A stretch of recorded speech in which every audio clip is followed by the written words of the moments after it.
오늘 우리는 평범한 일상의 식탁 뒤에 숨겨진 잔혹한 진실을 파헤칩니다. 여러분이 마시는 맥주 한 잔, 그리고 갈증을 달래는 물 한 컵. 중세 유럽인들에게 맥주는 생존을 위한 유일한 구원이었습니다. 오염된 물을 마시면 배탈이 나고 죽음을 맞이했기에 끓이는 과정이 포함된 맥주는 가장 안전한 음료였습니다. 하지만 사람들은 몰랐습니다. 그 구원이라 믿었던 맥주잔과 우물 속에 인류를 멸망으로 이끌 보이지 않는 악마가 숨어 있었다는 사실을 말입니다. 당시 유럽을 공포로 몰아넣은 패스트, 일명 흑사병은 쥐와 벼룩만을 통해 전파된 것이 아니었습니다. 비위생적인 환경, 썩어가는 곡물, 그리고 정체불명의 미생물들이 우글거리는 우물과 양조장은 역병이 번식하기 가장 좋은 인큐베이터였습니다. 사람들이 살기 위해 마신 맥주와 물은 실상 역병의 혈관을 타고 온 마을로 퍼져나갔습니다. 마을 전체가 발작과 고열에 시달렸고 거리는 죽음의 춤을 추는 자들로 가득 찼습니다. 귀족들은 깨끗한 포도주로 자신들을 격리했지만 보이지 않는 살인마는 문턱을 가리지 않았습니다. 위생 개념이 없던 시대, 배설물을 창밖으로 던지던 중세의 도시는 거대한 식중독과 역병의 시험장이었습니다. 우리는 오늘날 깨끗한 물을 마시는 이 평온함이 인류가 수세기 동안 거대한 죽음의 미스터리와 싸워온 결과물임을 잊지 말아야 합니다. 중세 유럽의 도시는 그야말로 죽음의 요람이었습니다. 좁고 구불구불한 골목길은 1년 내내 진흙과 오물로 뒤덮여 있었고 그 속에서 뿜어져 나오는 악취는 인간의 코를 마비시켰습니다. 사람들은 이 지독한 냄새가 역병을 옮긴다고 믿었지만 실상은 그보다 더 근본적인 곳에 문제가 있었습니다. 바로 마시는 행위 그 자체였습니다. 당시 도시의 인구 밀도는 상상을 초월했습니다. 우물 하나를 수백 명의 주민이 공유했고 그 우물은 필연적으로 오염될 수밖에 없었습니다. 배설물이 스며든 지하수, 동물의 사체가 떠다니는 개울물은 그 시대 사람들이 마시던 평범한 일상이었습니다. 그래서 맥주는 유일한 생명수였습니다. 보리를 끓여 알코올을 만드는 과정이 미생물을 죽인다는 사실을 사람들은 본능적으로 알고 있었습니다. 하지만 그것은 거대한 착각이었습니다. 맥주를 만드는 양조장의 환경은 인간의 상상을 초월할 정도로 불결했으니까요. 썩어가는 곡물이 쌓여있는 어두컴컴한 지하창고, 그곳에서 맥주는 발효됩니다. 환기조차 되지 않는 그 습한 공간에는 쥐와 벼룩이 들끓었고 그들이 배설한 패스트균은 고스란히 맥주통 속으로 스며들었습니다. 사람들은 그것을 신의 선물이라 부르며 잔을 채웠지만 사실 그 잔은 죽음의 성찬이었습니다. 맥주를 마시면 마실수록 몸속으로는 치명적인 병균이 혈관을 타고 흐르게 된 것입니다. 마을에 역병이 돌기 시작하면 사람들은 교회로 몰려들었습니다. 구원을 바라며 신의 이름을 부르짖었지만 사실 그 성당 자체가 가장 위험한 전염의 현장이었습니다. 수천 명이 밀집하여 침을 튀기며 기도하는 동안 패스트균은 공기 중으로 그리고 그들이 돌려 마시는 성배를 통해 더 빠르게 퍼져나갔습니다. 반면 성벽 너머 귀족들은 달랐습니다. 그들은 멀리 떨어진 포도 농장에서 생산된 최고급 포도주를 즐겼습니다. 포도주는 맥주보다 훨씬 높은 도수와 산도를 가졌고 무엇보다 생산 공정이 관리되었습니다. 그들에게 맥주는 하층민들이 마시는 불결한 음료였을 뿐입니다. 귀족들은 깨끗한 포도주를 마시며 자신들의 권력을 과시했지만 그들의 식탁 역시 완벽하지는 않았습니다.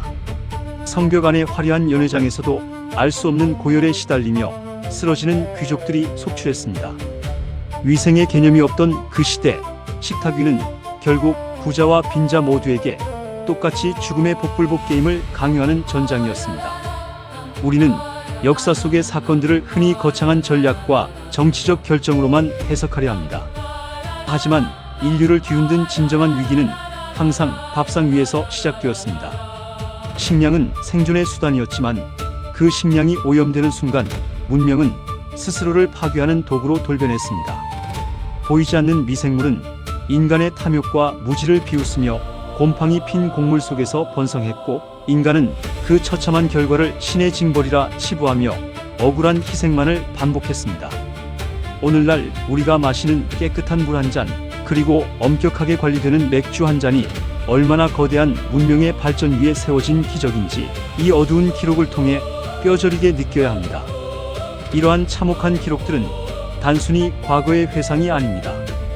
우리가 눈에 보이는 거대한 재난에는 민감하면서도 정작 우리 입으로 들어가는 작은 일상의 위험에는 얼마나 무뎌져 있는지 되묻게 합니다. 보이지 않는 살인마는 이제 거대한 공장과 복잡한 유통망 뒤에 숨어 훨씬 더 교묘한 방식으로 우리의 일상을 침투하고 있습니다.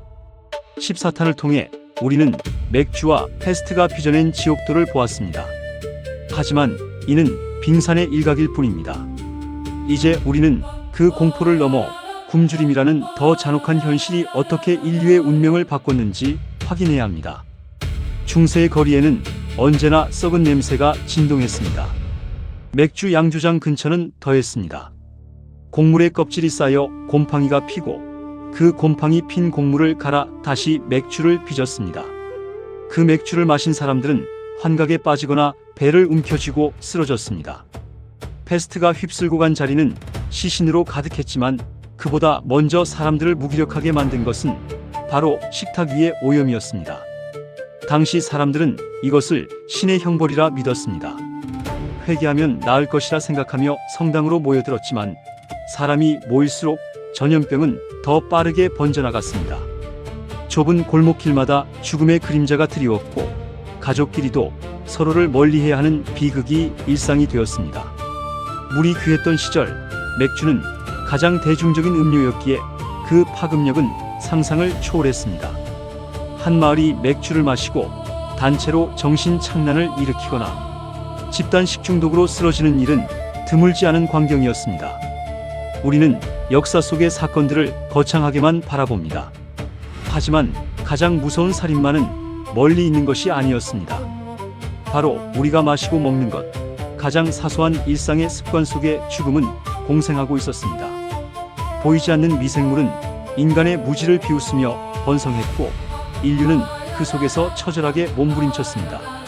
오늘 우리가 누리는 이 위생적인 문명은 사실 과거 인류가 지불했던 끔찍한 대가의 결과물입니다. 그들은 이름 없이 죽어갔고 그들의 죽음 위에서 비로소 우리는 청결이라는 무기를 손에 쥐게 되었습니다. 그러나 역사는 반복됩니다. 우리가 보이지 않는 위험에 무감각해지는 순간 그 잔혹한 비극은 언제든 다른 얼굴로 찾아옵니다. 14탄에서 우리는 맥주와 패스트를 통해 식탁 위가 전쟁터였음을 확인했습니다. 하지만 이것은 시작에 불과합니다. 이제 우리는 병균이 휩쓸고 간 자리를 지나 더 거대하고 조직적인 참혹함을 마주하려 합니다. 다음 시간 우리는 인류 역사상 가장 비극적인 식량 참사로 향합니다. 보이지 않는 병균을 넘어 권력이 외면한 굶주림이 어떻게 한 민족을 말살했는지 그 진실을 파헤칩니다. 19세기 아일랜드, 감자가 사라진 자리마다 죽음이 피어났던 그 비극적인 땅, 아일랜드 대기근의 대참사가 우리를 기다리고 있습니다. 자연의 재앙인가 아니면 권력이 설계한 인재인가? 15탄에서 그 숨겨진 핏빛 음모를 밝히겠습니다. 인류의 식탁 미스터리, 그 두 번째 비극의 서막이 곧 시작됩니다. 오늘 이야기는 여기까지입니다. 잊지 마십시오. 오늘 여러분의 식탁 위에 놓인 평온함은 역사가 남긴 가장 아픈 유산, 위에 세워진 성벽이라는 사실을 말입니다. 다음 시간에 더 충격적인 진실로 찾아오겠습니다.